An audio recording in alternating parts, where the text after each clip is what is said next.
Hi, thank you for coming, everyone, from the planning. This is the director from the planning department, the city of Santa Ana. We're also going to have the Santa Ana PDs coming for a report, Yeah. Okay, and then we're going to have Leonel Flores doing an update on the community air monitoring network. And is there anything that you want to add also with the meetings, Maybe just frame the invitation to the executive director in terms of the assistant direction. That's right. In terms of the work that we're doing with the city and other community-based organizations and the update of the general plan. So we've been working with the city since 2018, 2019 on revising the general plan. And we were successful on our collaboration and including environmental justice and into the general plan policies. And so the invitation today to the executive director is basically to give us an update on what was written in the plan and what has transcribed since then, because we know that you were able to obtain the funding position, and we just wanted to get a sense of where we are right now and where we need to go next. So thank you for joining us. And we sent you a series of questions. I don't know if we also have, we have those questions, the ones from ELC. Very simple question. The same? Yeah, they seem to be the same question, so. Okay. Déjame le doy unos, sorry. This is, tiene la lista de preguntas. Oh, okay. Yeah, okay, yeah. Gracias. Yeah,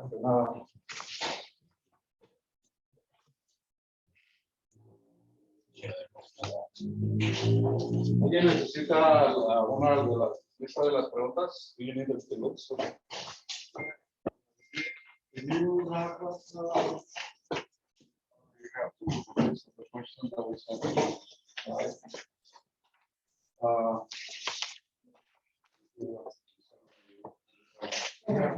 right.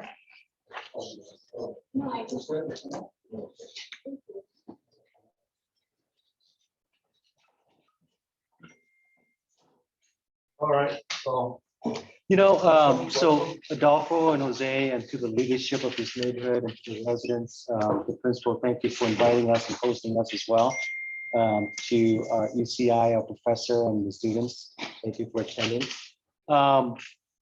I was sharing with Adolfo that actually I wanted to come back here in November instead of today. I felt that I would have had a little more updates for you, but you know what? It's a great opportunity to meet our neighborhood and to be able to speak. So thank you for sending the question ahead of time. And then I see here that you have basically formulated additional questions, but broke it into functions. So I'll just give you at least a couple quick updates.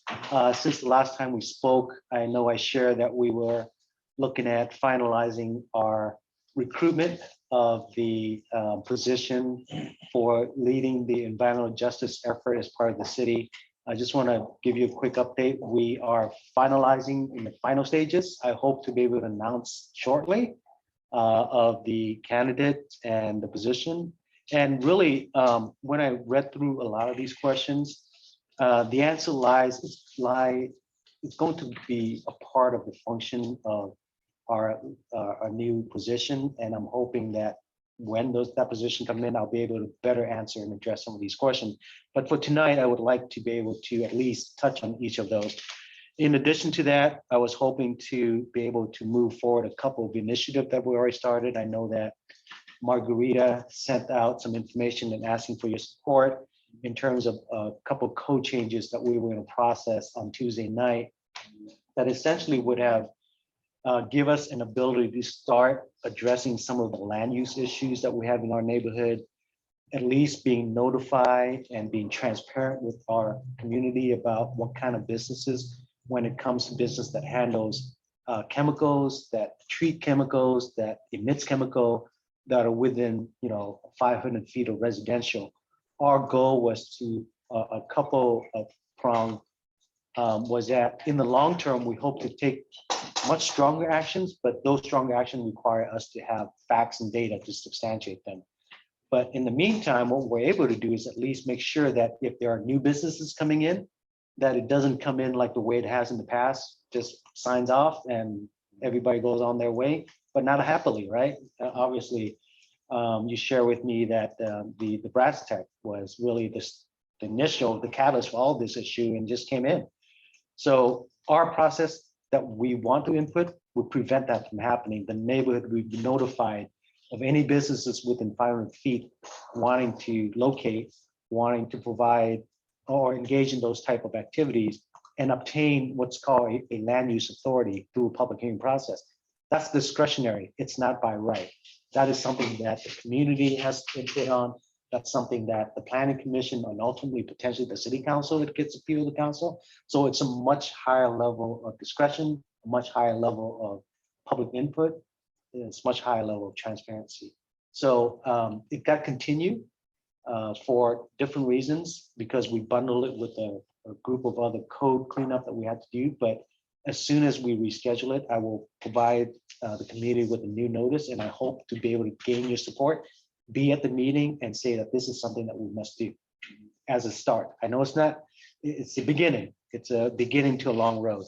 But so in terms of function, Can you sure. just explain again what the new code would. What it would allow do, different a couple of things. What it will do is that anytime we get a new business that wasn't there. So for example, if let's say the industrial building next door, imagine one next door. Yeah. Within 500 feet, any industrial building within 500 feet, if a business vacate and a new business comes in that requires any type of permits that relates to handling, discharge, or processing of chemicals that are regulated by AQMD, by DTSC, by our fire department, those type of businesses will be required to go through a public hearing process called conditional use permit. Public hearing process within the city. Yes. That's huge. So is this the amendment that came up to the planning commission on Monday? It came up on Monday. We had to continue it for various issues, not that, because as I mentioned, it was bundled with other amendments. So we had other issues we need to resolve before we can bring it back. But it was part of that. And when it goes again, I will make sure that everyone gets notified so you can help show up and make it happen and be adopted. Yeah, and I know that we look at the 500 feet, it's not really. I get that. Big I get that. distance from a school or an apartment. So who selected that distance? So the 500 feet is based on what we have guidance from the Air Quality Resources Board when locating residential to sensitive use that create air emission like freeways. So that's where our guidance is coming from. And as I mentioned, while in the general plan update process, this issue came up. You asked the question, why 500 feet? Why not 1,000 feet? Because we are a built out city, we also have to look at land use right from a perspective of, like it or not, we already have a situation where residential are right butt up to industrial uses, potentially noxious type of uses. So this is a first step. It doesn't mean that we can't increase it, but to increase it, we need a better understanding before we potentially lead the city down a potential path of legal property rights issue. So we feel that this is a good first step. We substantiate our position with established standards that are established by the state on air quality issues. And we feel that 500 feet, when you look at it, it's the most impact, right? The most impacting area. So that's where we determined it would be appropriate at this point in time. But it doesn't mean that it will be fixed. Our process is that we can continue to build upon that. And if we find that we need to move additional business with the correct information and data to back up that, then we will be able to at least be on a legal defensible process with property rights issues, with city regulations, avoiding and taking in our, what's called taking of property rights, basically. So these are property rights that industrial property enjoy right now, and I think we're doing a lot to move our goalposts forward so that we provide our community with the transparency that it needs to understand what's going next door, right? Currently, is it clear you have the legal authority to use this code, or is that itself going to be? We have reviewed it with our legal attorney. They feel it's legally defensible, and we're willing to take that. And how hard would it be to tell a new business no? It's always hard to tell individuals no, but our process, once it's established, it's going to require that. So understand that the conditional use permit process is a review process that is discretionary. The assumption of the conditional use permit in the land use planning law is that a use can be compatible when certain conditions are met, right? So if certain conditions are not met, then that's where you make the findings that you can't be here. But if they comply with all of AQMU rules, if they comply with all DTSA rules, if we have conditions that says you cannot emit air, you cannot open your door, you have to make sure that the emissions is completely scrubbed and clean before you release anything there. If you do all of those things and you meet all the requirements, the premise is that you comply with the law, you do not have impact outside of that envelope. But sometimes these businesses don't, and that's where the conditional use permit come in. We document that, hey, you're leaving your door open, you're creating noise, our residents are smelling something coming out of your, your process. That's where the local process can come in and say, well, initially we can say that you don't belong here, sorry, no. Or once we allow it and we find that they violate it, we can come back and say, you don't comply, you either make the correction or you cannot be here. So to clarify, this is a difference from the current situation where, a company that's currently violating the conditions of their permits, that would go through the agencies that issue. We don't have through the city. conditions right now. These, Okay. Once the permits are issued. they're it's there. by right. It's what's called by right. So those permits are issued ministerially by right. You come over the counter, you're in the right zone, you're in the right business, you approve. That's the current process we have, like it or not, but it's not a great process. So New Jersey has been in the news because they have legislation that says that if the community is already burdened by a lot of pollution, then there's more legal standing to say you can't come. What possibilities are there for that? I think the state of California is very, very progressive with SB 1000, and if those types of legislations are there backing what we do, it only helps local cities to essentially rely upon those types of finding and data to expand our authority, right? So I think you and I discussed about the authority that we have. So as those types of legal standards are established at the state level or even at the federal level, that only helps us to advance our goal at the local level. So if I understand, this is sort of a policy or an amendment that might have like some connections with the zoning regulations that you're gonna be reviewing soon, or the land use regulations. That might have, it is the beginning of that. It is a connection. This is why we're doing it, because of the EJ concerns, because of the neighborhood concerns. That's why our goal is to advance what we can. And we saw that this is something we can do right now today to stop at least, not necessarily these businesses from coming in, but making sure, number one, that we know who's coming in, what they're handling, and what are the steps that are necessary to make sure that it operates safely, but also let our neighborhoods know about it and have the neighborhood provide input. Because the public hearing process, it's a great way of providing input. It happens 4 times a month, or maybe more in some cases, but 4 times a month, you have direct input. And that was going to be one of my response to the question of how can you impact change? you're gonna be impacting change with us working through our process with the ad hoc environmental justice ad hoc committee, but also we have a quarterly roundtable that we plan to engage in.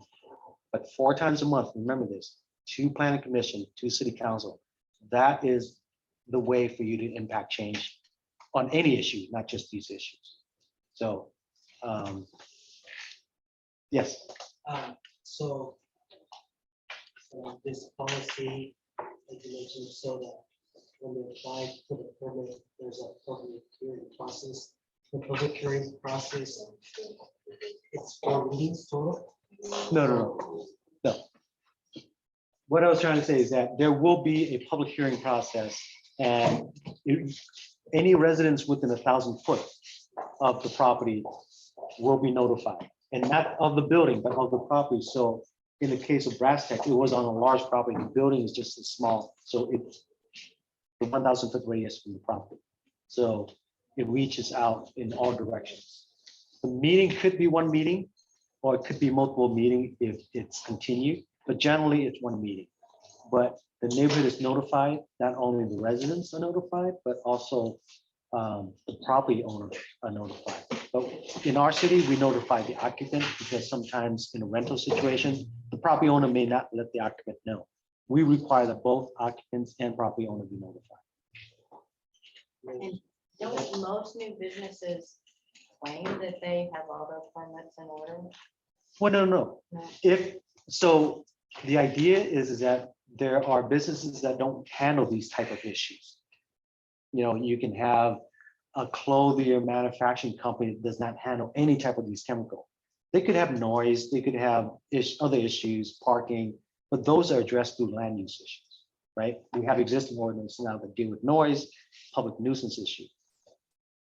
The areas of chemical handling, the area of chemical emission, the areas of chemical processing, we don't regulate. Agencies such as CTSC, the CHMD, WQMP, the Water Quality Control, the Air Resources Board, the EPA, they regulate all of these. We just kind of, okay, you approve it, you permit it, your area of jurisdiction has been satisfied, then we're okay with it.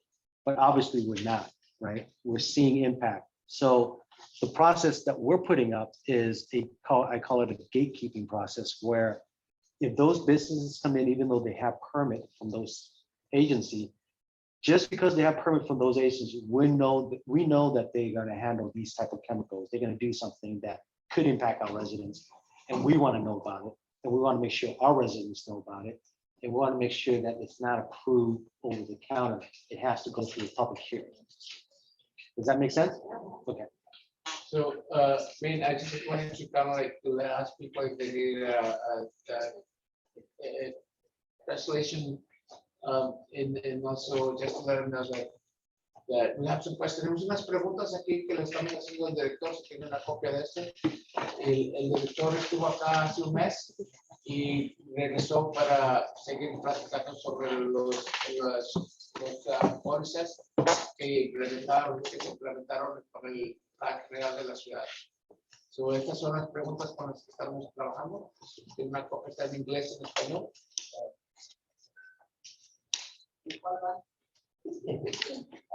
Andamos en Ricardo. We're jumping around. Pero, so I mean, we were just talking right before the meeting that when Ceci Bautista back in May of 2017 basically brought us a copy of the notice that was sent out by AQMD, and which set our EJ movement, I would say, in motion, you know, and the subsequent, funding that we got from CAMP, not from CAMP, from CAR, I'm sorry. And so there was basically 2 questions that came out of the first community forum.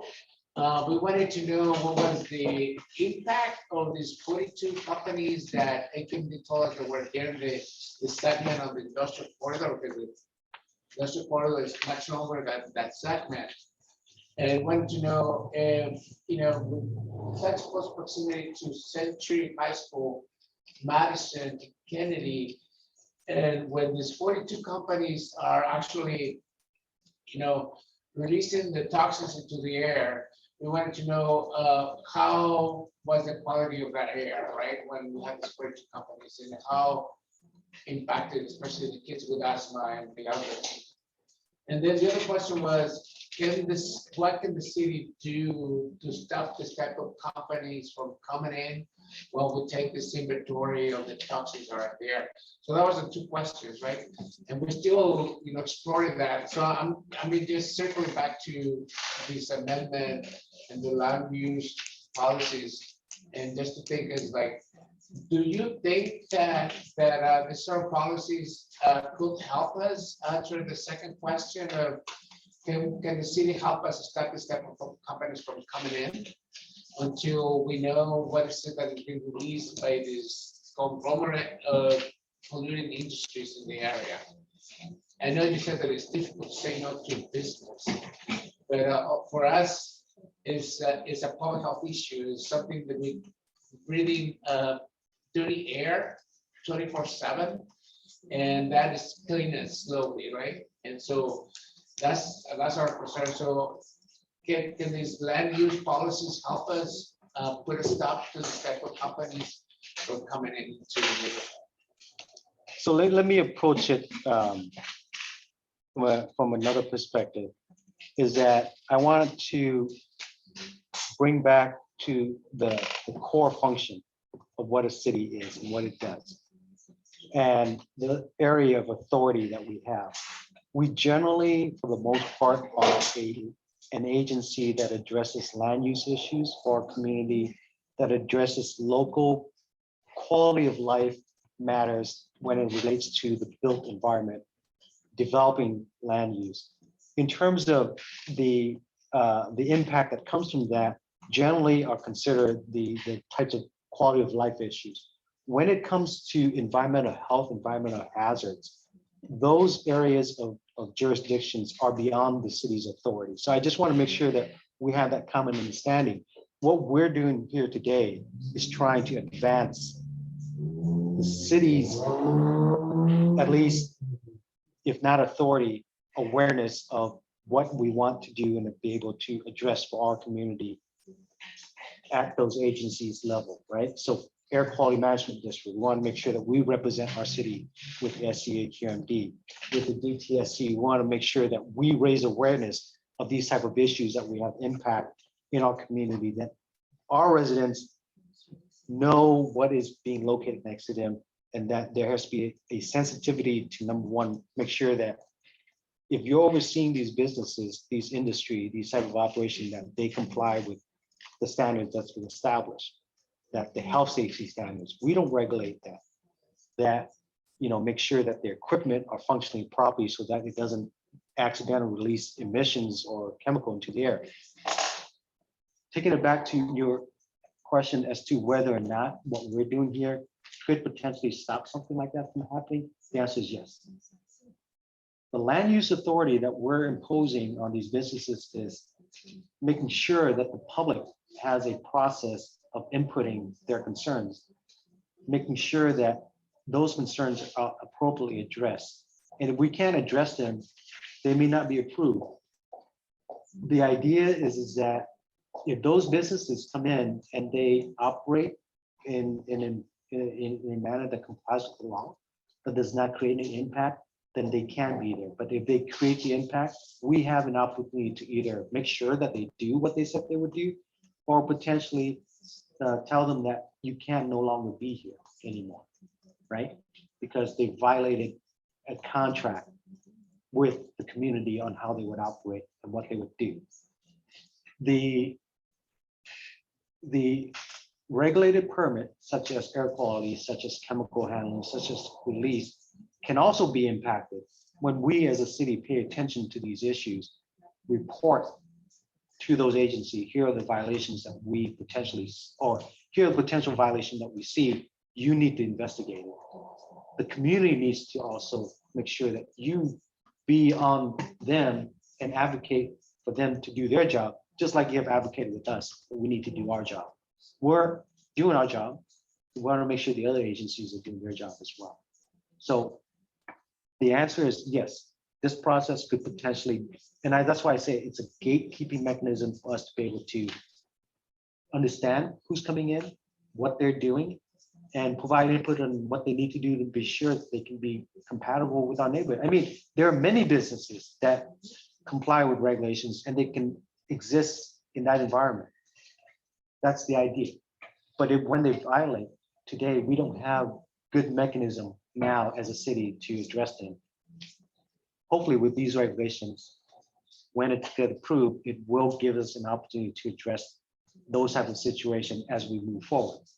The other component of this regulations that we're proposing is that under land use authority and land use law, a business that it's called land legal non-conforming. I want to make it simple. I think the rest of the non-technical world will understand it's grandfathering law, right? The idea is that if I has established something that was here, I can be here as long as I need to be, as long as I'm legal. And that if I leave here, somebody else can still enjoy what I established here. We're putting in a layer that, and generally there's what's called a period of cease of use. You have to allow for a period, for example, 6 months, that within 6 months, if somebody comes in and re-establish that type of use, a city has to allow for it, right? We can't just say, oh, you can't go here anymore. The other business lost you last your grandfather's right. There's a 6-month established period. What we're trying to do here is that we're trying to cut that to 0 as well with this regulation, is that once somebody move out, there's no grandfathering anymore. You've lost that status. There's no 6-month period. There's no 12 months period. The next person that comes in, if they want to reestablish the same type of use, is going to have to go through this process. So those are 2 very key things that we feel that we can implement today that can immediately have an impact on the outcome of new businesses coming in. So I've observed that often the community is concerned about a proof, they don't have the means to test or prove it. And so California state agencies have things like mobile monitoring vans that will come in and test, but often they don't come. Does the city have any authority, I guess, to request that? And is there a precedent in the city kind of really pressing hard to get that? I think this is a new area for us, and we will be navigating this path to understand that. The answer to you in terms of today is no. What we have today doesn't allow for those things. But as we embark on this new path, I think there's a lot of opportunity for us to look for different resources, but also be aware of what other agencies' responsibility are and tell them to do their job. Right. This, I think, is a really important place for universities, cities, community or partnerships, because like we collaborate with air chemists at UCI who do sampling themselves. They need the money to do it, but they also know who in the state has those vans. Right. I wouldn't even know who to call, they do. And so to keep the communication where you can identify all the pressure points. thank you.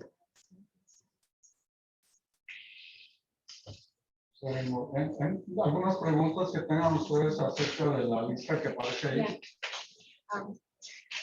APNA would like to know, and me, especially because I live on the other side of the traffic. To know the city coordinates with AKMD and DPSC. How often does the city, AKMD, and DPSC communicate? So our goal under our environmental justice program is to have a framework of exchanging of information and sharing of information so that we can always be a resource for our community.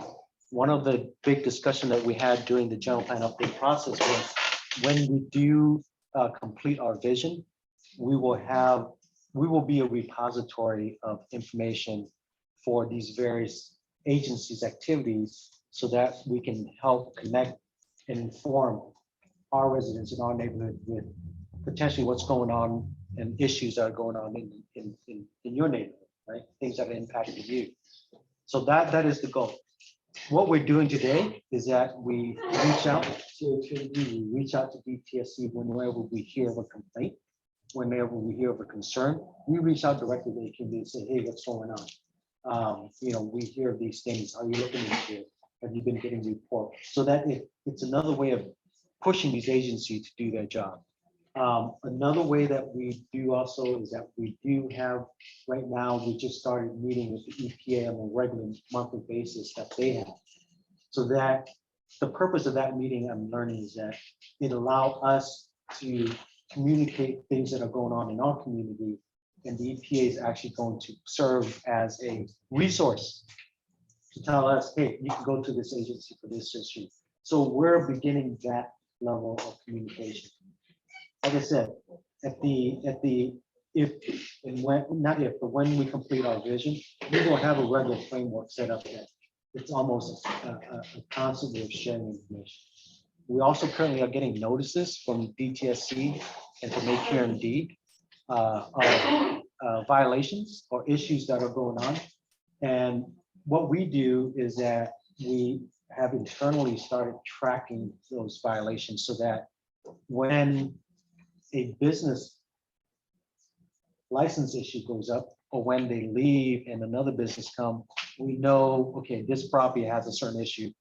We flag that property and we need to take a closer look at who's coming in. So that's what we have begun to do. And we will continue to build that program as we said we would. And it's also a part of what our environmental justice, we call it the Neighborhood Initiative Environmental Services section for the planning division, will be overseeing all of that and being the communication link to our community for all that information. Okay. Yeah, and I think that also is great if the city make a specific times during the year to connecting with AQMD, because if you wait only when the resident or someone makes a report, I think that's not the case. No, and you're exactly right. So that's what I'm saying is that today, that's what we're doing. Once we establish this framework that we have, we'll be able to have constant sharing of information so that it's a regular process, not just we're calling them. It's a regular process for sharing information. You can let us know. Well, once we establish that, I think as we make progress, we're going to continue to report back to our community on these kind of progress. Thank you. I have a couple of questions about this. The meetings with the EPA on a monthly basis, that's a Cali rule. Is it US EPA or Cal EPA? US. US EPA. And is that like something that US EPA initiated because Santa Ana has disadvantaged communities, or how did that start? Did Santa Ana initiate it with US EPA? So we got notified about this group. It's a EJ community group that meet monthly through an SEAQMD conference that we attended. And The so EJ conference? the EJ conference, yeah. Cool. Is that a new group? No, I think it's an existing group. Yeah. And then it's really great to hear that you have a new system for tracking notices of violations and a process coming together for how to inform the community about that. I'm wondering, it sounds like the process for tracking them is new. Have the agencies like DTSC and AQMD, have they always provided those violation notices to the city, or is it also new that you're eliciting that information? Well, we've been eliciting information. It's required by law that they do that. So they do that anyways. But I think what have happened in the past is that this awareness was not there. There's an awareness of these kind of issues that are coming to us, and we're actually taking action to inventory them, to make sure that they are incorporated into our decision-making process, and that, we know about the status of the property when issues do come up. I can tell you that from what I've seen, we have not tracked it in that way, and we have not used the information in that way, right? So I think, to Jose's comment about the success of MPNA and other organizations involved in our process, I think he understated it was not just successful, it was very successful because you have gotten the attention of the city. And the city has put it essentially in my responsibility to do that. And I'm going through that process and I'm working through the structure. It's not an overnight process. If you know anything about government and the way we establish and we structure things, we're actually moving very fast. Immediately after the general plan was established, there was a funding for a position. Immediately after the policy got adopted, we formed this section. The question was, why did we join this section with neighborhood initiative? I don't think it was ever a question of why not, because it's a natural evolution. Neighborhood initiative, and I believe this is one of your questions, why join the two, is neighborhood initiative is has been in our community for 4 decades. It was envisioned as a neighborhood empowerment and capacity building function where our residents, the neighborhood leadership, communicate directly with the city on issues that are impacting you the most, issues that impact the neighborhood the most, parking, noise, anything. You have a direct line through NIP to the city policy decision maker that can actually do something about it. So it was really a natural evolution as we build this capacity in different ways. In many ways, the issues that have been communicated in the act was not classified as EJ issues, but they actually are, So it's not about lessening or diffusing. It's a natural evolution. NIP has been doing that. And now we're just recognizing that there's a formal section and there needs to be funding and resources dedicated to it. There's a focus on doing these things. So that's why I believe it was the natural evolution for us to take NIP and really expand the awareness of what they're doing and focusing more on addressing environmental justice issue directly. So And they within your office within this? they are. So are you, I think one concern is that because they have so many responsibilities, that EJ will get sidelined and diluted. And I'm sure you've thought of that. So how, because there's research showing that in many government agencies, it's a challenge in itself to get staff in those agencies to care as much as a few people do. And so where do you think that you're at in terms of? Well, now I think I know it's the right thing to do because, as I mentioned, NIP has already been engaged in this. They've already been doing this. They just didn't have a title for it, right? So we're just really reinforcing what they've done and then also adding to their responsibility, and they're continuing to do what they have. So by doing that, we're actually dedicating more resources, right? We now have a staff of four staff that includes, 3 professional staff and an administrative staff. And as we continue to get resources, we'll continue to build capacity to do all of these things. So I hope you understand, in our mind, it's not mixing it with other responsibility. This is really what NIP was designed to do. And I'm talking about the funding and the next steps. One of the questions when you presented last time, you mentioned the 1.5 million. Yes. What that entails? Can you give us a frame? Sure. Picture, so we can understand also how the monies that been allocated is going to work for this initiative. Right. So the staffing resources is one pot of money. The $1.5 million I'm talking about is going to help update the zoning code. The zoning code, the zoning code is the code that regulates land use activities in the city. It says where housing can be. It talks about where commercial business can be. It talks about operational requirements that addresses issue relating to how these businesses operate and how they could impact a neighborhood. They also established the parameters of how business can operate within jurisdiction that we control, which is land use and development. The law is very clear. We have basically unlimited authority when it comes to land use issues. But when it comes to other area of law, and Kim, hopefully you can do the research on this, is that, let's say when it comes to the area of air quality control, we're not the expert in that. The law says we can't dabble in that, right? But we have unlimited authority within reason on land use issue. So that's where the zoning code is the document that we control.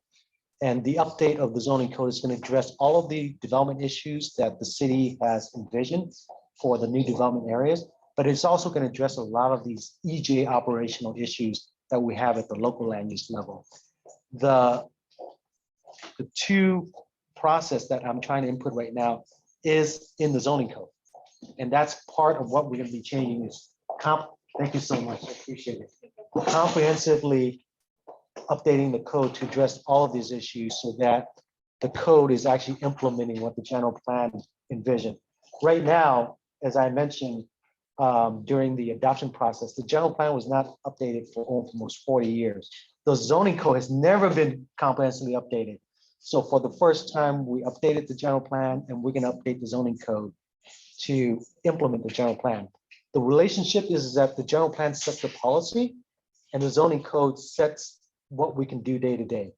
So when you come in, you said, Minh, I have a business that I want to engage in a bakery process. Where can I be? The zoning code tells you this is where you can be. This is, what you're going to do. Here's how many parking spaces you need. If you want to build it new, here's what you need to do. Other than that, the rest of the other regulations relating to air quality, relating to water discharge, other agency has responsibility. But that gives us a lot of control on how land is used, how those uses potentially have or not have impact on the environment, on our neighborhoods, to our residents. So updating that code, it's about this thick. It addresses all the zoning in our cities. We have office zoning, we have commercial zoning, we have industrial zoning, we have different level residential zoning, we have mixed use zonings. So all of the regulations start to be consistent and that they implement the vision of the general plan and the policies. So that's what that 1 million is for. We can't do it all in-house. So we're looking for assistance from professional planning, land use, consulting firm and legal assistance to help us repackage, readdress, write new codes to address all these issues. Yeah, and within that, since you're going to be working with this 1.5 million on human doing all this code, the code enforcement agency is within your right? Code enforcement is some of the, we've been thinking about, we have residential, I've seen on the news that usually they send us information, and it's been the water-based thing for residential. So we get that notification for our water now that we have drought, things like that. But I never seen anything addressed to the businesses or to the industries. How do you handle that? And the reason I ask you this is because I work in this area. So I drive all the time or bike to work. And I see all these industries that they already kind of like they already they already reach like a limit, and they already like storing materials like in the parking lots, like in the street. How are you gonna include those things on the code enforcement? And if you have somebody dedicated on code enforcement for the industrial, because I remember talking to Ms. Nunez, Alvaro, sometimes we send them information about businesses, say, okay, this is a product for residential or it's a commercial. Within the commercial, how do you frame the commercial? Is it a business, like a taqueria, for example, is gonna be, in this case, some of these industries that are needing pollutant. So give us a better idea so we can understand kind of like how are you gonna do this and like because like I said, some of these industries, they already like overextending their storage capacity, and that creates a house or fire house. To be catastrophic in the future. So how are you gonna address that? So code enforcement is one aspect of how we can enforce our law. The idea is that we have different agency enforcing the law. We have the fire department, we have the police department, we have code enforcement. And it's really up to the city when we see a problem or when we get a complaint or when we have a problem that arises, that we find the right resource to address that. So in the case of where you're talking about, someone is operating outside of their capacity. If it's outside of the capacity as a land use, such as they're not parking or they're not using a parking lot for storing of vehicles or parking vehicle, instead of they're storing materials outside, we will send code enforcement out there and say, hey, you're violating our parking code and you have to remove all your storage and restore your parking to a conditions where you can park vehicles. These are your required vehicles. If they are creating noise that are impacting our residents outside of our noise standards, we can send out our police department, to address the business. Your operation is creating a noise impact to our residents, and you need to address that. So there are different aspects of our function that will enforce the law. The city is the one that's going to decide how we use, the right tool for addressing those. As long as we have a regulation and a law for that, we can address that. And you're exactly right. Over storage, storing in the parking lot, that's within our control.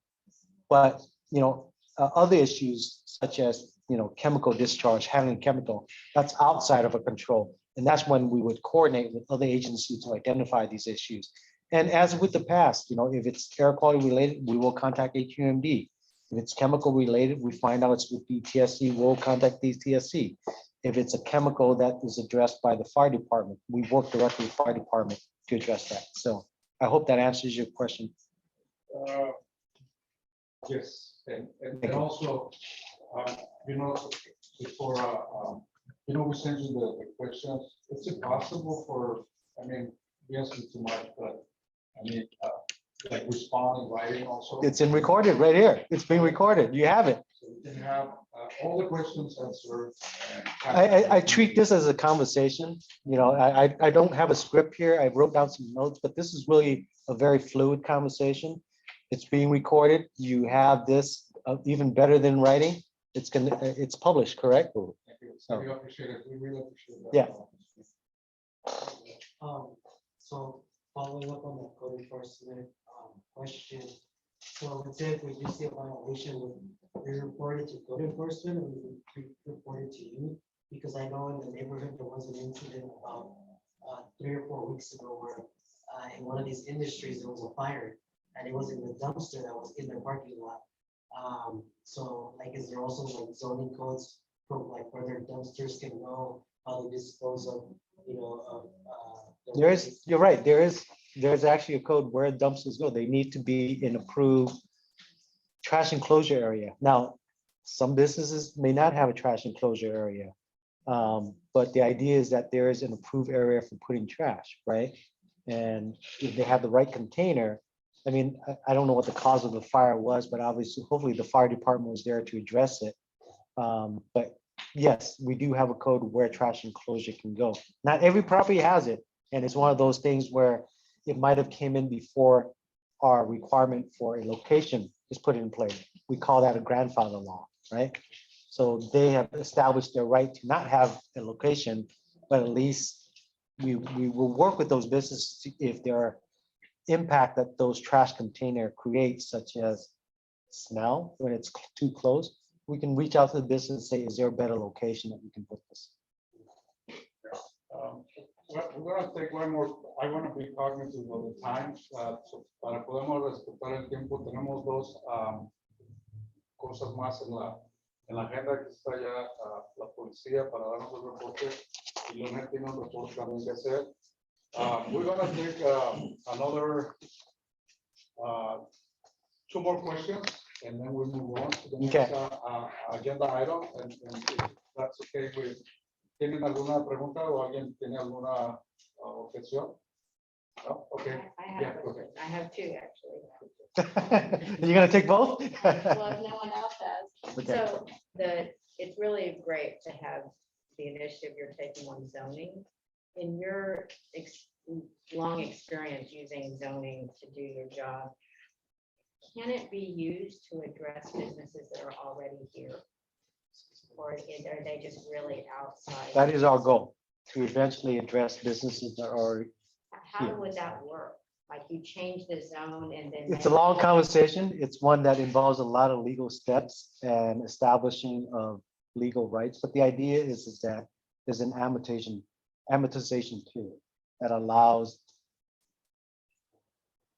The idea is that there is an investment that a business owner has made.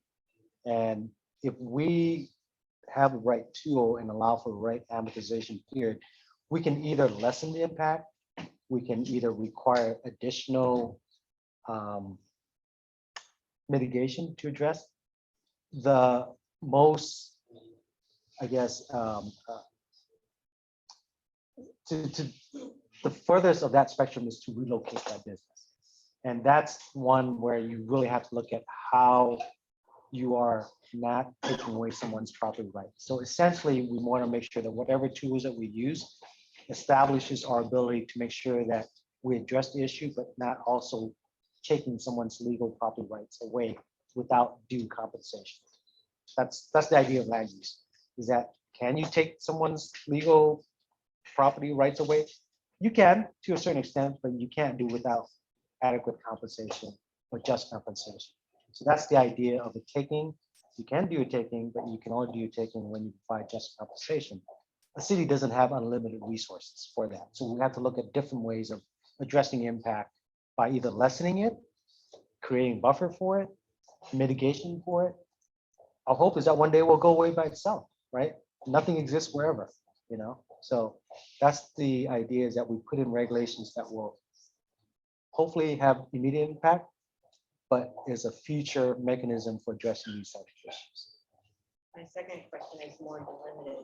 What can you tell us about the training the fire department receives? Like if there is a fire that involves chemicals, like whether small or potentially huge? I don't know their exact training process and protocol, but I know that by having worked with them, that they are very up to date on chemical handling, addressing spills that happens, and addressing hazards.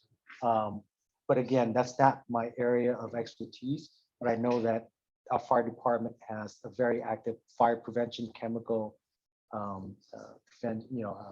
inspection process. Could they be invited to a neighborhood meeting? Absolutely, I think we can extend that. Yeah. I'm sorry, Here. I thought you were over there. Yeah. We can absolutely extend that invitation. And just one last quick question to follow You up. only got two.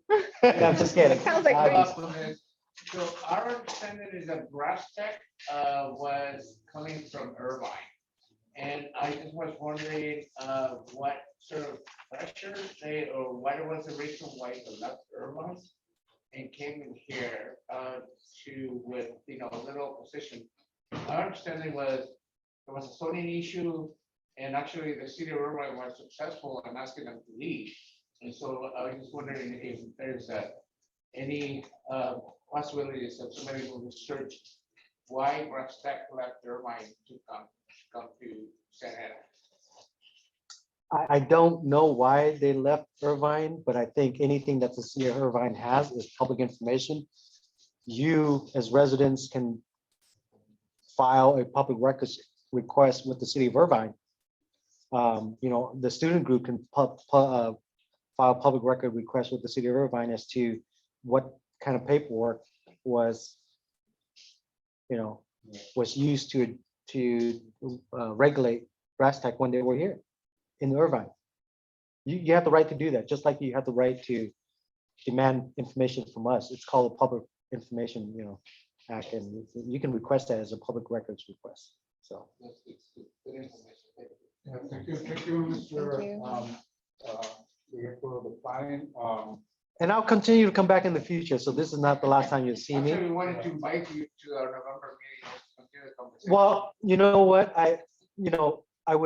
I would hope that we have this relationship that I can tell you if I have updates, we'll have updates, we can continue that conversation. But I'll be more than happy to come to meetings. I can't promise every meeting, but just let me know. If there are issues that you would like to address, I'll be happy to attend.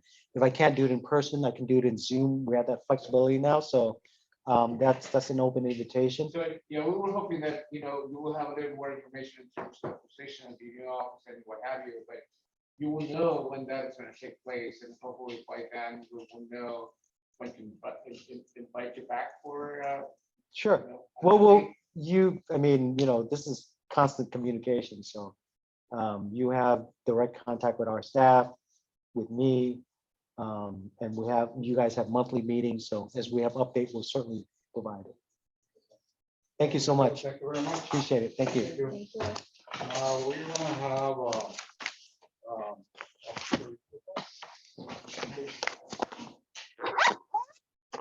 si tienen preguntas, quejas, algo que haya pasado en estos días en el área, aquí está la oficial para que nos dé.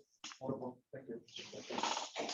Like I said, my name is Coco Nicoquias. I'm assigned to Southeast Division here in Santa Ana. Most of you, everyone lives here in the city, right? Thank you. No? Okay, well then we probably see each other around town. So if you have any, I don't have any significant things to deliver, other than we're still always very busy.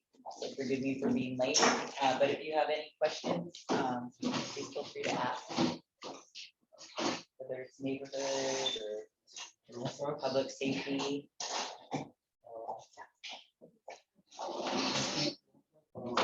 Pregunta.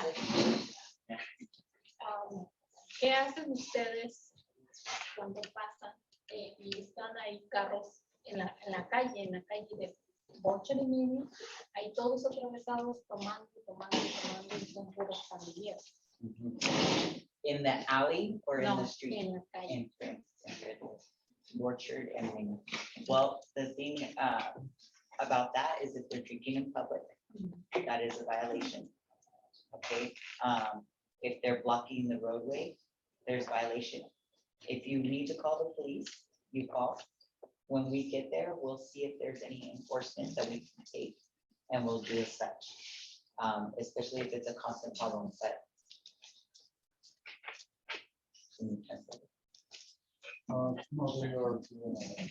¿Alguien está haciendo traducción? O lo pagamos porque estaban hablando en las dos idiomas. Oh, ¿Alguien necesita la traducción? But if you have complaints now, Orchard and Mini, I'm It's thinking like like that. every day, especially in the weekends. And after 6. And sometimes it's 9, 10, and they're still there making, I don't live right there, I live in the back, but they make a lot of noise. Especially the kids are in And school. sometimes I see the police pass and they don't do anything. Unless we observe something right then and there, we can stop. But they're blocking the street. With that being said, a lot of times when we pass by, we're on our way to somewhere else. We're on our way to someone else. So that's why it's important. Don't feel bad. Call, put in a call for service. That way your turn can come up with all the calls that we have and we know it's a problem. Right now I can write it down. I'll let everybody know in the area that we work, we Orchard and Mini. It's the neighbors are getting upset. There's a lot of drinking, you said. Yes. Are you talking about gang activity as well, or? Yes. So not in the parking lot, No, not in the parking lot, on the street. On the street. Right on the corner, yeah. Orchard and Mini. Yeah. Okay, because I know they hang out a lot also on the other side. Okay, we'll put in that complaint and then also don't hesitate to call. Okay, We still having a lot of issues with the homeless. They stealing everything. Like if you leave your shoes right there, they just take it. They take whatever they found, even if it's inside the building. I believe it. I believe it. Especially when as well, the same related to what Ceci said. Is anything being done about, like all the people hanging out also behind like the 7-Eleven? Because I know like somebody, I think got stabbed there like maybe a month ago. Like, right by now, it's like 10, 20, 30 guys just drinking in the parking lot at the auto zone, right there. And it's like right behind like every single day. So, it's a weird issue. Yeah, it's a big issue. It's a big issue for us also. So when we go there, people will call and say, hey, they're, you know, drinking, in public. We can take action on that. Okay. As far as being on that area, it's private property. So the only way we can get somebody off of that private property is to have somebody like the auto zone sign a private person's arrest, to have those people arrested or given a citation.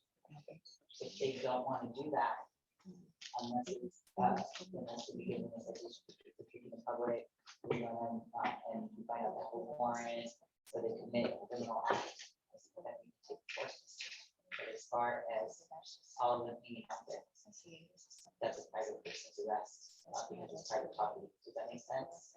For example, we had a gang member tagged on the AutoZone wall, locals, right? Okay, my guy, we saw him, he just came in. We went to the AutoZone, he said, have a guy, he just vandalized your wall. How much do you think it takes? Probably you gotta pay maybe $200. Okay, are you willing to sign a private person's arrest form so we could take it to jail? No. Sure? No, I don't want to do that. Okay, well, he had also been drinking a little bit of alcohol, so he got taken to jail for being drunk as hell. But those are things that unless we have buy-in from whoever the victim is, right, depending on the crime, it makes it difficult for us.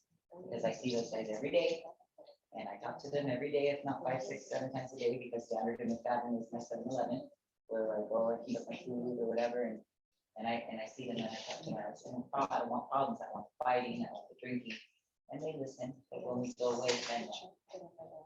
So in that case, say the business doesn't want to do anything about it, can it completely not against the business? Sure. Absolutely, why not?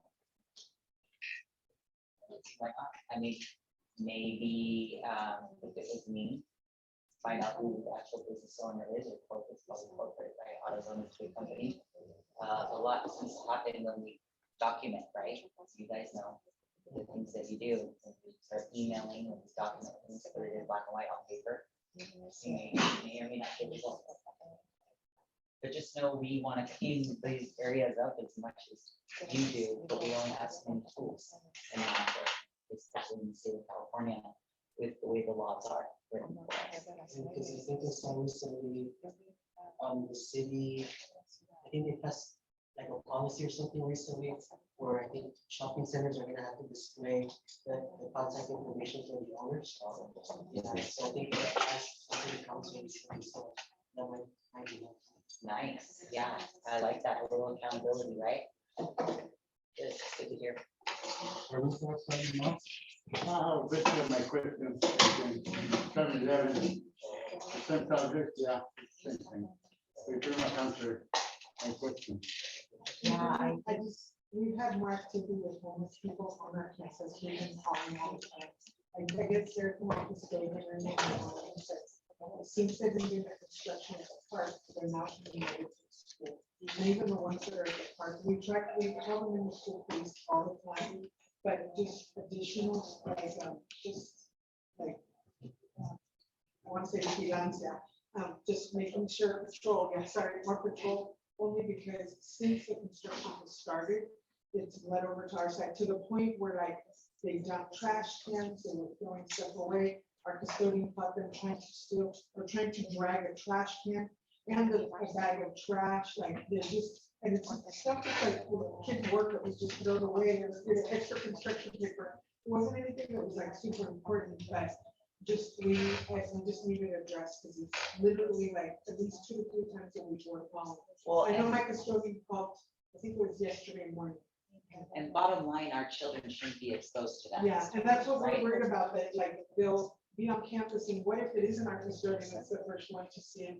I have teachers that get here at 6 o'clock in the morning, and they've been kind of scared because they don't know who's gonna be on campus. Yeah. Sure. So are you talking about primarily before school opens then? Before school opens, on weekends, we were here on a weekend. There was a family who was helping us. We were getting stuff ready for the teachers. The dad went outside to take the trash, and there was a homeless person kind of like hiding. And so he talked to him, and he just said, you know what, you need to go. And then he like took his time, and he didn't want to go. So we finally just told him, like, we went out there, and then we called school police. But by that time, he had already gone. So, and they're just jumping the fence, they're just literally coming over the fence. And we've asked for privacy screening from our district on our side, because also sometimes they're doing things that just aren't appropriate, like, I'm just gonna say it, masturbating on the benches, having sex behind the bathrooms, those are things that we've had to call for over and over and over again. Or just screaming and yelling, or they're screaming and yelling at our kids when they're playing, so we move them away from the fence. But it's like, we're scared sometimes just to send them out, because it just seems like the instances have grown since, because I think they were always hiding in the bathrooms, they're hiding behind that area. So, yeah. Can I add to that? Yeah. My kids will be in, was it this week or last week? There was a homeless person who seemed like had mental health issues that had school uniform colors, white and blue jeans, and a backpack, that was walking on the sidewalk where we drop off our children on the curb, trying to talk to kids and try to go inside. This was before I dropped her off. I didn't let her get off. I waited because I said, if they don't pay attention, this individual's gonna go inside the school. Because he didn't look super old, so I even told Sophia, I don't know, is that a kid? And then he turned around because he wasn't all there, he wasn't a kid. And luckily, the person that was handing out the mask noticed and shoot him away, but as he was walking, he was still talking to the kids, and the kids were freaking out, but I mentioned to the school, but I think it's important as parents to also make sure we tell the school and as administrators and whoever school staff is here to really be careful, because that honestly freaked me out. He was stressed. And I feel like they've been crossing that line more. One of our students, it's like the first week of school, got his backpack stolen by a homeless person. And literally like taken from his back, and the poor kid was trying to hang on to his backpack, and he grabbed his Chromebook out of it because he needs his Chromebook for school.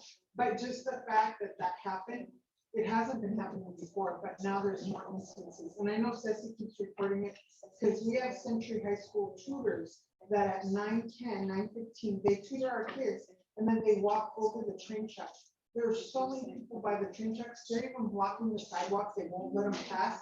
So me, I have to warn the kids, like, go in a group, make sure you do not go by yourself, make sure there's other people with you, because we're just so scared that someone's gonna approach them or say something to them. And kids should be able to walk to school safely. Absolutely. First and foremost, props to you, Mom, for being aware of your surroundings and hopefully teaching your kids. As much as we shouldn't have to do that, we do need to do that, whether it's here in Santa Ana or, you know, down at the beach or whatever. We have to be aware of our surroundings. That's number one. Number two, do these schools actually, other than school police, have any other, I know the high schools do, any other security or people when you're dropping off your kids? Because I'm the same way. I mean, I'm a mom also. When I drop off my kids, especially my littles, I'm watching them in, I'm watching them in, and they laugh, why do you wait? Because I'm waiting, because I need to know that you're behind those gates, you know, and even then, we still worry. It's just this, that, but you said there is security, or? Yeah, there is. For intermediate, yes, but not for elementary. But we call school police, and they're here when we ask them to, Good. majority of the time, when they're not handling other big emergencies. They're definitely here, they come by, we ask them to patrol additionally, but a lot of it is just the activity that's coming from the park. Yeah, so over the years, I've had many school police contacts, personal numbers included, so I'll make sure I get a hold of them when I leave here. As far as the, I guess what you would call the bleeding over, the transient, we can address that as well. Again, you know, for me, being in public safety and serving the community, I always think, okay, you hear the problems. What's the fix, right? What are our angles? How are we gonna attack the problem for us and then, you know, together? And again, it's one of those things that's difficult being in law enforcement because I don't know if we talked about it before, the laws for drugs and narcotics. It's a ticket. State of California, God bless the state of California voters. But they voted now that if you're in possession of methamphetamine, heroin, fentanyl now, it's a whole different beast. It's very dangerous. It's a ticket. So they get a ticket and they either remain where they are, or they get a ticket and they go to jail and they get out in 2 hours. It's a temporary fix, it's a Band-Aid, right? We'll do it, not a problem. But again, what's the root of these problems? You know, we want to help, we want to clean things up. We want to make things safe for our community, especially our children. I mean, a lot of us are parents, but we can chip away, we'll do it, and we'll work together, but just, we also look at the big picture and it makes it frustrating and difficult for us as well. Just to be honest. We have parents who are out there breathing every Yes, day, that's finding their amazing. little yellow vests and orange vests, and we're doing the Walk the Child to School Yeah. day next Friday, because that's when most parents are off, so they could find ways to walk their children to school safely. But it's just, I just wanted to bring it to your attention, so you know that we feel we need additional patrol, Yeah. because a lot is coming from the park, and a lot is coming from, it's not even always that they're on the campus, we'll call school police for that, but it's also on the train tracks. Yeah, and the train tracks, and have we gone over that as well? So we have our quality of life team in the train tracks. The streets, you guys already know, the streets, the sidewalks and everything, Santa Ana PD. The railroad tracks, railroad police. So that's a constant battle when you go down. I mean, it's very frustrating too, because I hear from, I don't know if it was at this meeting or another one. We have that number, I mean, because if we had that number and we gave it out to people, we'd be calling their work police a lot, and then we'd see if they really came out, because no one's ever given me that number. I love the way you think. I will get it for you. It's the sidewalk, because when I show the pictures, I Mhm. showed it to you last Yeah, meeting. and I went also there. showed to the police, the school police too. And it's not just on this side, it's also on the Kennedy side, because I Yeah. see families walking, and they brought it to our attention too, so it is a neighborhood issue, and thank you, Adolfo, for letting us address it. Yeah. Because it becomes an issue, not just for children, but for the elderly, for anyone who just wants to walk to Everybody. the store. So, I mean, we just wanna make sure that it's a little bit safer, and if we need to call railroad, we'll have 100 people call the railroad police and see if they come. We're gonna take two more questions, I think. Okay, yeah, don't you think that dispensaries have something to do with the homeless? Because I don't know, what's the ratio that we have in the area of dispensaries? That's a very good question. I can find out for you. I know the reason I was late here is because I was handling a call for service at the dispensary on Grand. Where transient going in and causing problems and they were kicking them out. So that can raise an issue, but they try to do a good job of keeping the riffraff out as well. I don't know if that would be a direct connection to the homeless issues that we have here in the city. You know, we do have our shelter. We have the brand new shelter on the south side of town on Carnegie. It's beautiful. And these people don't want to go. I've worked the overtime detail with Colt sometimes on the weekends. In fact, the last time I talked to you, we have gone out there to go clean up. For as long as it lasts at least, right? But and we offer services to the homeless people. And I think out of maybe 20 people we contacted, one lady went. It looks like it's people having fun up here. Oh, well, Yeah. there's no They're having rules, fun. right? And there's no They repercussion. cause you problems. Yeah, it's very frustrating. So, again, they have my email. Some of you already have my email. If you don't have it, just ask around. Feel free to email me any further questions that you guys have. Again, I work Tuesday, Wednesday, Thursday, sometimes I work weekends as well, but the night shift. If I can't help you with something, I'll find somebody who can. Atrás estaba una lista, pongan su nombre y su correo electrónico porque también Margarita y Frank nos ayudan y podemos hacerles llegar su correo electrónico de la corporate a todos ustedes y también información nueva para que estén en contacto con ella y con quien esté representando en el futuro aquí el área también. So, I just, real quick, so just following up on the principal's concerns about safety issues on the park, spilling over to the school.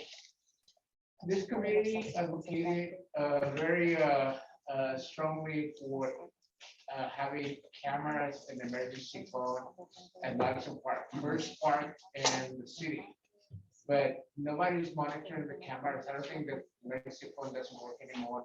So we wanted to know, like, whatever happened to that, issue of having the cameras and the emergency phone that nobody's monitoring, nobody, the phone doesn't work, and what is the point that it doesn't help us with to improve the safety of the park that has been an issue for this community for over 25 years, and that was a step on trying to help, clean up the park a little bit.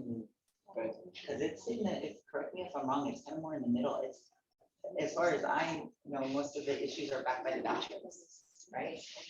there's multiple cameras, I believe, with more than one. So I know we have used them as far as being monitored. I know our dispatch has access to those cameras, and certain systems. They're probably not monitoring 24/7, there's just no way, but there's several in the city. As far as the phone not working, I'll go over there right now and I'll check it. When's the last time that you tried to pick it up, or? A couple of months ago. Okay. I'll go over there right now and I'll, that's not an easy fix, but I can. How about budget? You have budget for patrolling and stuff, A budget for policing? of course we do that, or do we have any city council members here today? No. No, he doesn't care. Puedo hacer una petición también. Tenemos He para doesn't care for community. continuar en la Maple y la Occidental, donde está el parquecito. Ahí se juntan también muchos, pueden hacer más patrol algunos áreas. No, no, eso es donde está la parque. Hay un pequeño parque de ejercicio. No, es donde el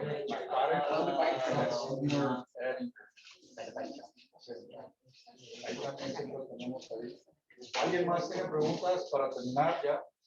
Y digo, continuar con los sobre las personas vagabundas aquí atrás del fence. Yo trabajo todos los días en esas áreas. Tenemos lo mismo que estaba comentando Salomón. Tenemos niños pequeños, personas desnudas, personas fumando marihuana. Tenemos el fence, tenemos niños. Llamamos a la policía. ¿Verdad que se han puesto más bravos, Pablo? Se ponen bravos, cargan garrotes. Now they'll go and they'll be like, oh, Y empiezan a hacer at the fence and they'll start taking their el clothes fence, off. lo agarran y lo empiezan a mover. O sea, cargan palos. Palos son garrotes o bastones. Y fumando marihuana.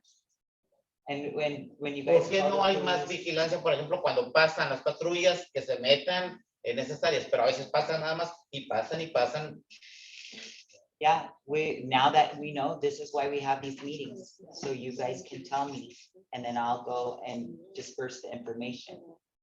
Y los muchachos sí tienen la potencia de brincar, porque yo he visto en unas de las ocasiones que sí traspasan cómo tienen ¿cómo se llama? ¿Cómo tienen la habilidad de que es tan alto? Right. So what does the district say about getting those barriers between the school and that? They're working on it. They're also working on additional cameras for us as well, just because so much happens at night and on weekends when we're not here. And then we also have to, at some point, and Jose, I wanted to bring this up to you, I haven't yet, but we need to discuss this area, like where we have our community garden, and then there's like a little pathway, right, and like it's right between, right? And so I don't know if like our school property is right here, but there's an area that's like in between before the neighbor's walls. They're going back there a lot too. They can just jump the fence and get, you'll see there's like a little pathway. There's no exit. Are we 'cause it's talking about by blocked. the bathrooms? No, we're talking over here on this side of the school. So right next to the school, we have a fence and it goes all the way to the back of our building. But it's blocked on both ends, like no one should be walking. So it's like a through there. breezeway. But they sneak in there, they'll wash their clothes, they'll hang them up, like they make a little, sometimes like a little home within that area. I almost felt like I hated to do this because it looked like a cage, but covering the top of it too, because they're getting in there and then that's where they are for the weekend. And not only are they bothering us, they're bothering the poor neighbors that are on that side. So, and then the neighbors are getting like, they're calling us and they're like, Ms. Almond, we hear, like my parents will call me on a weekend Sure. at 11 o'clock at night and say, we hear screaming from the school, and it's not from the school, it's someone within that little pathway. And they're just worried because they think it's on our campus, or, you know, is the Sure. teacher still there, the custodian still there? They're always looking out for them. So I'm like, let me find out, and then the custodian will go look from the upstairs and he'll see one of the homeless down. We're not sure. That's what we need to find out. Does it belong to the city or does it belong to us? Yeah, but he said he wasn't sure either because they took a whole bunch of our trash and dumped it over there. And so it was all like papers. And so he's like, well, I feel like I need to clean it up, but I don't know if it's mine or if it's the city's. So we need to find out whose property that is. That might be a question also for code enforcement. Yeah. Right? Like, hey, we have this area that's causing an issue. They can find out right away who it belongs to and how we can address some changes to fix that. And, you know, at the end of the day, it's just our people and our kids need to live in peace, you know? So, I mean, we have the same goal. The police department is here to help you guys and facilitate things together to get that done, because we want the same thing. Yeah, and then we just appreciate the people, any additional patrols, like maybe going to do the park, especially in the morning. And then the second thing, if we could get the number for the railroad police. Yes, I think yes. it's time that we go with them. No one's ever told us that we have to call somebody else, right? So. And we could follow up on the property, the boundaries. Okay, thank you. Rapidito, ya nos pasamos 10 minutos. Si están de acuerdo con que podamos continuar, tenemos una presentación de Leonel. Muchísimas gracias. Thank you. Gracias. Thank you, everybody. ¿Están de acuerdo? Podemos quedarnos un poquito más de tiempo. No hay problema. Luego hacer el desayuno. ¿Tienes 5 minutos? 5 o 10 minutos. Nomás voy a hablar un poquito sobre cuál, el comité que tenemos de monitoreo del aire. So I'm just going to talk real quick a little bit of cuál and the demographics of the group.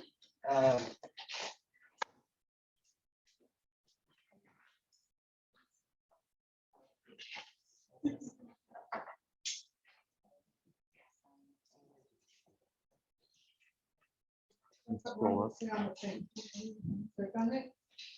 What does it say? Exit full screen. Back. So I don't know.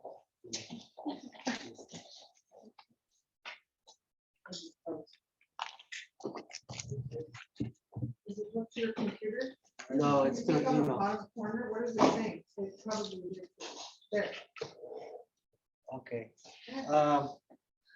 So these are the school levels for our youth group that we have right now. Broken down by grade. So we have college here, 12th grade, 11th grade, 10th grade, and 9th grade students that we have. If you break it down by the numbers, we have 7 students in our youth group that are in college. We have 4 that are seniors in high school. We have 2 that are 11th grade. We have 4 that are 10th grade, and we have 1 freshman from high school as part of the quad youth group. Entonces, aquí es como se divide la composición del grupo de los jóvenes para cual. Entonces, los que están al nivel del colegio, el grado 12, 11, 10 y 9. Entonces, ahorita tenemos 7 que están en el colegio, 4 en el grado 12, 2 en el grado 11, 4 en el grado 10 y 1 en el grado 9. En total tenemos 18 jóvenes que son parte del comité cual. Entonces, ahorita tenemos espacio para 8 más. So, si conocen a algún joven que esté interesado en participar en el comité, tenemos 8 espacios todavía.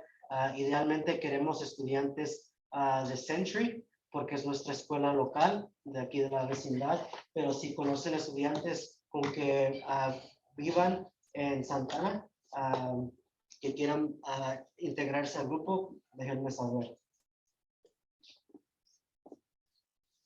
So here's a breakdown of the different schools that the students attend. So the top Saddleback High School, we have students from Samueli Academy, Middle College High School, Godinez, Segerstrom, Century, UC Davis, Cal State Long Beach, University of Irvine, UCLA, and then Cal State Fullerton.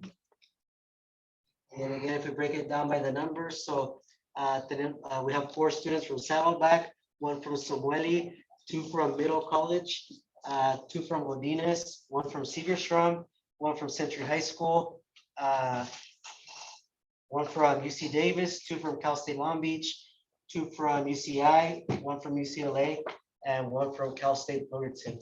So as you can see, the mix is pretty evenly distributed, but one of our goals for the organization this year, for the next couple of years, is to get more students from Century involved. Like I said, since it is our local high school. So right now we have 1. Ideally, we'd like to have at least 5 by the time, hopefully by the end of next month. Entonces, otra vez más, la distribución de las diferentes escuelas que van a los jóvenes que están en el grupo. Tenemos 4 que van a la Saddleback, 1 a Samueli, 2 a Middle College, 2 a Godinez, 1 a Segerstrom, 1 a Century, 1 a la Universidad de Davis, la Universidad de Long Beach tenemos 2, la Universidad de Irvine tenemos 2, UCLA tenemos 1 y Cal State Fullerton tenemos 1 estudiante. Entonces, como pueden ver, la distribución es muy pareja. Ahí tenemos de varias escuelas, pero una meta de nosotros de Green, de la organización, es que queremos involucrar más estudiantes de Century. So, ahorita nomás tenemos 1, pero la meta es tener a mínimo 5 que estén parte de cual. So, ojalá para el fin del mes que viene, octubre, ojalá podemos reclutar a más estudiantes de la escuela Century. So, tenemos 8 espacios en total y es un internado pagado. Entonces, si les quieren pasar esta información a sus jóvenes que quieran participar. Entonces, de aquí, de los 5 estudiantes que van al colegio, 2 de ellos fueron a Godinez, 1 fue a Century y 2 fueron a Ocean. So, también tenemos estudiantes de estas escuelas.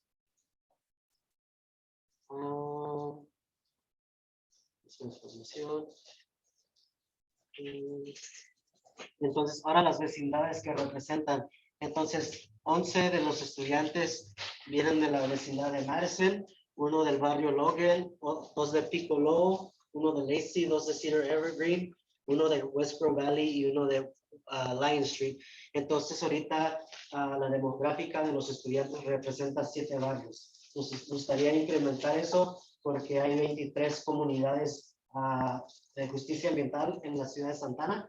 So, ahorita representamos a 7. So, nos gustaría crecer eso más también. So these are the neighborhoods that our youth group represent. 7 of them, we'd like to increase that as well, since there are 23 environmental justice communities in the city. So hopefully we can work to increase that as well.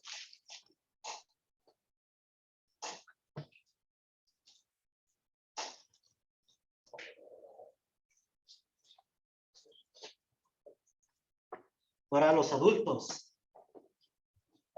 So, esta es la representación de los adultos. Para los adultos tenemos que vienen de Madison, de Piccolo, West Grove Valley, Lion Street, Mid City, Cornerstone Village, Central City, Pacific Park. So, entonces, por los adultos tenemos representantes de 8 diferentes barrios. Como pueden ver, también una gran porción de Madison. De los adultos ya casi estamos completos. Creo que solo nos queda 2 espacios. So, si conocen otros residentes que sean idealmente al oeste de la calle Main, también si nos pueden dejar saber. So if you know of any residents that be interested in being in the community, ideally west of Main, since we're trying to expand to the whole city, that would be best. And here's the breakdown in total. So we have 10 residents from Madison. That includes the Mini Street area as well. And then we have 1 resident from Pico Lowell, 1 from West Grove Valley, 3 from Lion Street, 1 from Mid City, 2 from Cornerstone Village, 1 from Central City, and 4 from Pacific Park to the north of us. Entonces, estos son la representación de los diferentes barrios.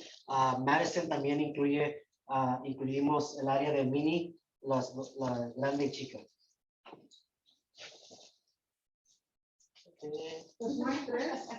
Hay una chiquitita.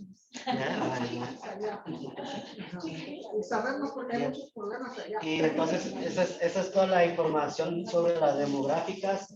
Nomás un anuncio finalmente el próximo miércoles, de una semana hoy, vamos a tener nuestro primer día de monitoreo para este año. Va a ser el inicio de nuestra campaña. Entonces, si gustan participar, por favor, déjenme saber para poder involucrarlos.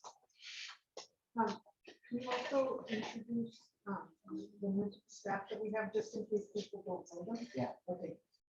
So the announcement, so a week from today, so next Wednesday, October 5th, we're going to have the launch of our community air monitoring. It'll be our first air monitoring date next Wednesday, October 5th. We start at 7 a.m. and we finish at 7 p.m. So if you could help us out with a couple of hours that day, I would really appreciate it. Just let me know and we can sign you up for a shift. Let people know what they have to do. Yeah, you don't have to work 12 hours. Yeah, so that's why I said, like if you can, yeah, so if you can do an hour or two, whether it be in the morning, midday, afternoon, just let me know. Either we're gonna send you out into the neighborhood with a monitor to walk a certain route. And we do this to compare the air quality across different areas in the city. And then we have another objective where you could either walk, bike, or drive. And we send you to different points across the city, collect an air sample for 10 minutes, and then move on to the different points, measuring 10 minutes at each location. Entonces, los que se quieren involucrar, lo que vamos a hacer poquito de ese día, les vamos a dar un monitor. Hay 2 objetivos. El primero puede ser que les demos una ruta que puedan caminar o andar en bicicleta para comparar la diferencia en la calidad del aire entre diferentes. Bicicleta me estrello. En diferentes partes de la ciudad y de la comunidad. Y el segundo objetivo, vamos a tener un mapa con diferentes puntos. Si también igual pueden caminar en bicicleta o manejar a estos puntos que les vamos a asignar, monitoreando el aire en cada punto por 10 minutos y usamos eso para ver si no hay fuentes de contaminación en esa área. Entonces, no tienen que ayudar las 12 horas, solo le pedimos si pueden ayudar 1 hora o 2 horas, ya sea en la mañana, al mediodía o en la tarde.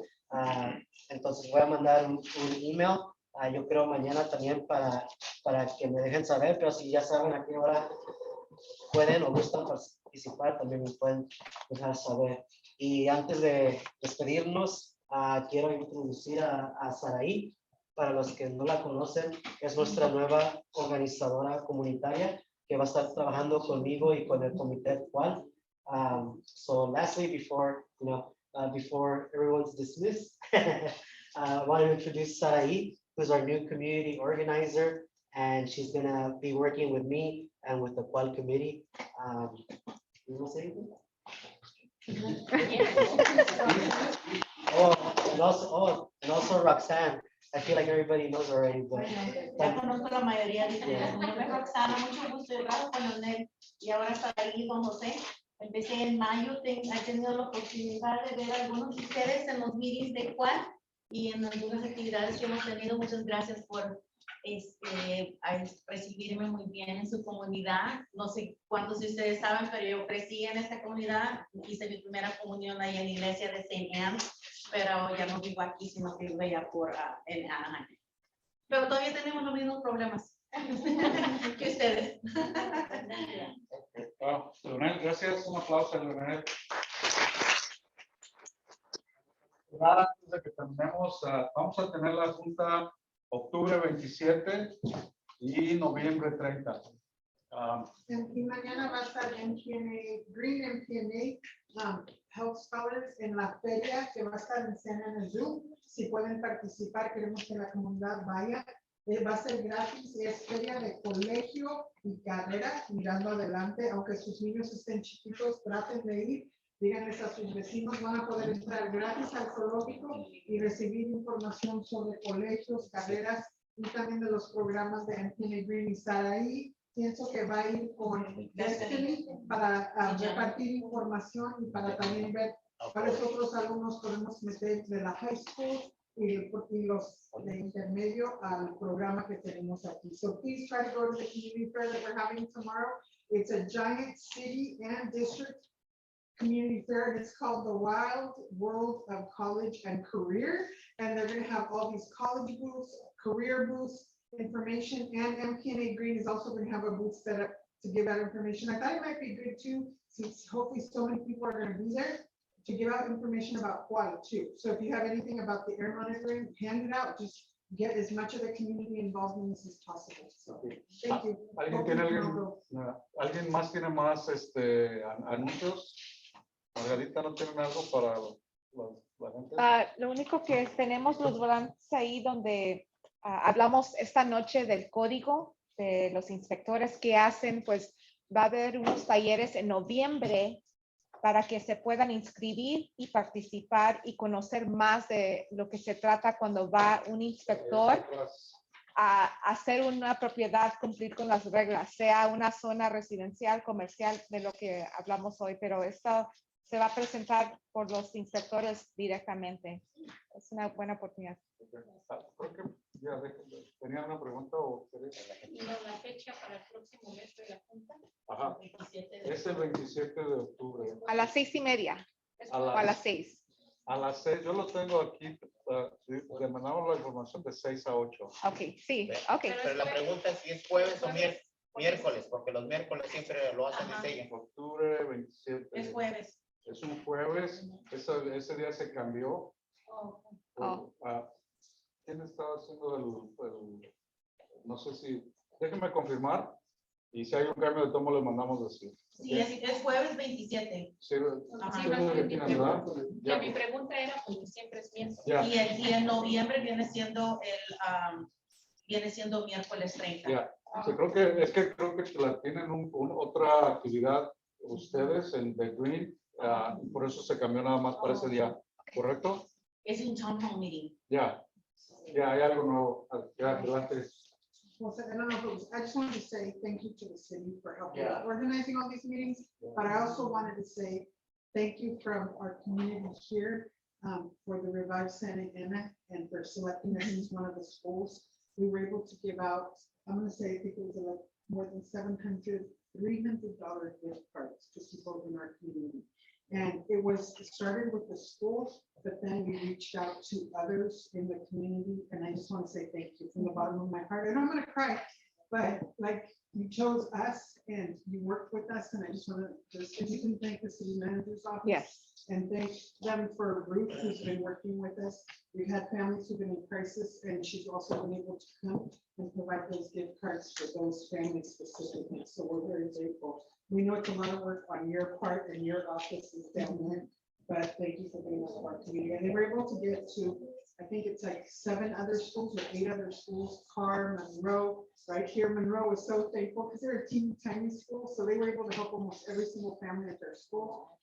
And Pio Pico, Davis, Willard, Davis, and Carr as well. So we wanted to make sure that they got, and Monte Vista, I think they were working with too. So they were really able to get the money back to the community So just thank you. Nomás les Yes. estoy agradeciendo por las tarjetas, porque realmente Thank you very no much. tuvieron que escogernos, sí nos escogieron porque somos metiches positivas y saben que pueden contar con nosotros, porque cuando pasamos la palabra la pasamos bien, pero estoy bien agradecida a Margarita, a todos los de su oficina, porque realmente hicieron tanto para la comunidad que pudimos dar más de 700 tarjetas a la comunidad aquí. Gracias. Gracias, Ceci, por la clarificación y estar al pendiente de los detalles. Gracias. José, tenía el último. Well, just to make sure that we acknowledge Ms. Solomon and Margarita and Frank Bejarano for working behind the scenes and supporting us. Gracias. A So, ustedes. so Frank es tú eres el encargado del área, ¿verdad? De esta área. Sí, asignado a este vecindario, sí. Bueno, asignado. No digas que eres de nosotros porque vas a Sí. estar aquí por siempre con nosotros.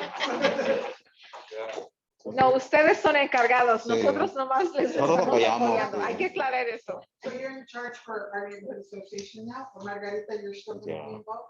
Yeah, so Frank, he started with the city and he's a resident of the city too, which was really important in the hiring. So he is helping the neighborhood initiatives and now it's kind of changing with environmental services, but again, to provide that support to the leadership of the neighborhood so that you all can ¿Qué barrio continue. vives? Central City. So, por eso salí Central City. He's on the quad Yes, committee too. so- Bueno, Thank you. ¿algo más? ¿No? Thank you. Entonces cerramos adjourn. Muchísimas gracias y nos vemos el jueves 27 de octubre, 6 de la tarde a 8 de la noche. Ok, gracias. Invítame.